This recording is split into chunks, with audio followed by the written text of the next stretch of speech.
গাজা উপত্যকার খান ইউনিস, জাবালিয়া ও সাতি শরণার্থী শিবিরসহ একাধিক স্থানে ইসরায়েলি যুদ্ধবিমান একযোগে হামলা চালায়। লক্ষ্য করা হয়েছিল হাসপাতাল সংলগ্ন ভবন, শিক্ষা প্রতিষ্ঠান এবং খাদ্য বিতরণ কেন্দ্র। গাজা স্বাস্থ্য মন্ত্রণালয় জানিয়েছে, গত ৪৮ ঘণ্টায় নিহত হয়েছে অন্তত ৩২০ জন এবং আহত হয়েছে প্রায় ৫৮১ জন। তাদের অনেকেই চিকিৎসার অভাবে পথেই প্রাণ হারান।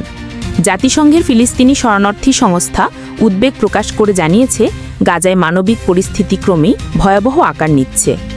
ইসরায়েলি সেনাবাহিনী IDF দাবি করেছে, তারা হামাসের অস্ত্রাগার, সুড়ঙ্গ পথ এবং কৌশলগত কমান্ড সেন্টারে আঘাত করেছে।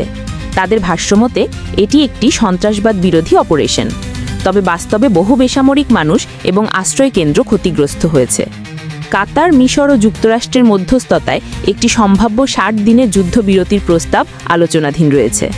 হামাস ইতোমধ্যে ইতিবাচক মনোভাব দেখালেও ইসরায়েল এখনও আনুষ্ঠানিক প্রতিক্রিয়া জানায়নি।